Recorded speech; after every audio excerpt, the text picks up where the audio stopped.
മുണ്ടക്കൈ ചൂരൽമല പുനരധിവാസത്തിൽ കേന്ദ്ര അവഗണനയ്ക്കെതിരെ ഡൽഹിയിൽ LDF-ന്റെ രാപ്പകൽ സമരം തുടങ്ങി. ദുരന്തബാധിതർ ഉൾപ്പെടെയുള്ളവർ സമരത്തിൽ പങ്കെടുക്കുന്നുണ്ട്. സംഭവ സ്ഥലത്ത് നിന്ന് ബൽറാം നെടുങ്ങാടി ചേരുകയാണ്. ബൽറാം, വിശദാംശങ്ങൾ. SKN കേന്ദ്രത്തിന്റെ അവഗണനയ്ക്കെതിരെയാണ് ഡൽഹിയിൽ പ്രധാനമന്ത്രിയുടെ വസതിക്ക് മുന്നിൽ രാപ്പകൽ പ്രതിഷേധത്തിന് LDF ആഹ്വാനം ചെയ്തത്. ആ പ്രതിഷേധ മാർച്ച് ആരംഭിച്ചിരിക്കുന്നു. പ്രധാനമന്ത്രിയുടെ വസതിക്ക് മുന്നിലേക്ക് മാർച്ച് ചെയ്യാൻ അനുമതി ലഭിച്ചിട്ടില്ല. മറിച്ച് ഇപ്പോൾ ഡൽഹി ജന്തർ മന്ദിറിലേക്കാണ് ഈ പ്രതിഷേധ മാർച്ച് എത്തുന്നത്. ജന്തർ മന്ദിറിൽ 2 ദിവസത്തെ പ്രതിഷേധത്തിനാണ് അനുമതി നൽകിയിരിക്കുന്നത്. വയനാട് നിന്നുള്ള ദുരന്തബാധിതർ അടക്കം 165 പേരാണ് ഈ പ്രതിഷേധത്തിന്റെ ഭാഗമായി ഡൽഹിയിൽ എത്തിച്ചേർന്നിരിക്കുന്നത്. LDF-ന്റെ ദേശീയ നേതാക്കൾ അടക്കമുള്ളവർ ഈ പരിപാടിയിൽ പങ്കെടുക്കുന്നുണ്ട്. മാർച്ച് ഇപ്പോൾ ജന്തർ മന്ദിറിലെ സമരവേദിയിലേക്ക് എത്തിച്ചേർന്നിരിക്കുകയാണ്. പ്രധാന ആവശ്യമായി ഉന്നയിക്കുന്നത് കേരളം ഈ വയനാട് ദുരന്ത നിവാരണ പ്രവർത്തനങ്ങൾക്കായി ആവശ്യപ്പെട്ട 2000 കോടി രൂപയുടെ സാമ്പത്തിക പാക്കേജ് എത്രയും വേഗം ലഭ്യമാക്കുക എന്നുള്ളത് തന്നെയാണ്. ഇതോടൊപ്പം തന്നെ മറ്റ് ആവശ്യങ്ങൾ ഈ പ്രതിഷേധത്തിന്റെ ഭാഗമായി ഉന്നയിക്കുന്നുണ്ട്. ഈ ആവശ്യങ്ങളെല്ലാം തന്നെ കേന്ദ്രം കേരളത്തെ തുടർച്ചയായി അവഗണിക്കുകയാണ് എന്നും ഈ പലതവണ ആവശ്യപ്പെട്ടിട്ടും കേരളത്തിന് ആവശ്യമായ സഹായം നൽകാൻ കേന്ദ്രം തയ്യാറായിട്ടില്ല എന്നുമാണ് ഈ പ്രതിഷേധക്കാർ വ്യക്തമാക്കുന്നത്.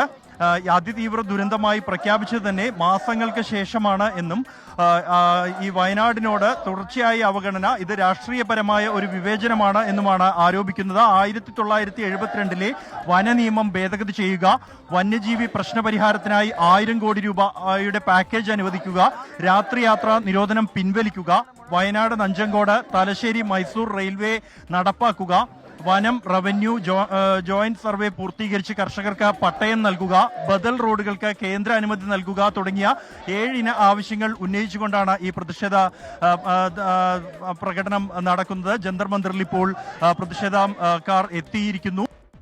PI ദേശീയ സെക്രട്ടേറിയറ്റ് അംഗം ആനി രാജ, കൂടാതെ കിസാൻ സഭ നേതാക്കളായ P കൃഷ്ണപ്രസാദ് അടക്കമുള്ളവർ ഈ പ്രതിഷേധത്തിൽ ഇപ്പോൾ പങ്കെടുക്കുന്നുണ്ട്.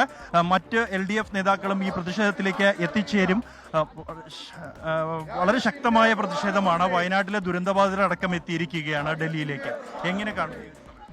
അത്തരമൊരു ദുരന്തത്തെക്കാൾ വലിയ ദുരന്തമായി ഈ പ്രതിഷേധത്തിലേക്ക് ജനങ്ങളെ കൊണ്ടുവന്നെത്തിച്ചിരിക്കുകയാണ് ഈ രാജ്യം ഭരിക്കുന്ന ഗവൺമെന്റ്.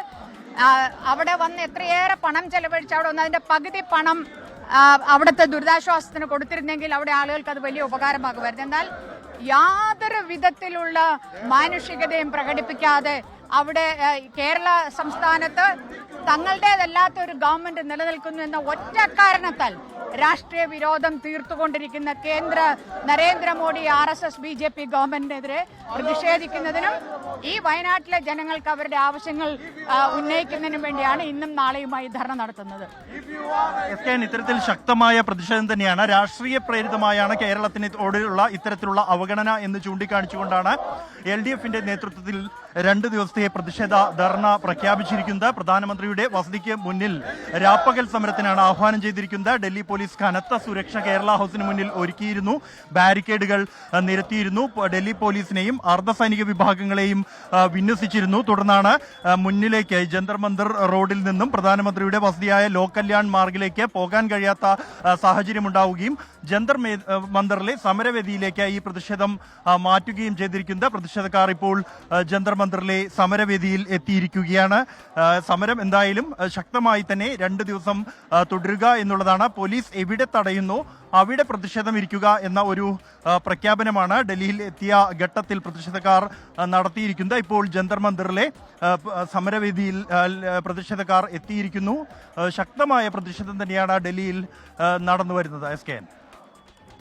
ഓക്കെ, ബൽറാം നെടുങ്ങാടിയാണ് വിവരങ്ങൾ നൽകിയത്. എന്തായാലും ഡൽഹിയിൽ ഇന്ന് വയനാട്ടിലെ പ്രശ്നങ്ങൾ അലയടിക്കും.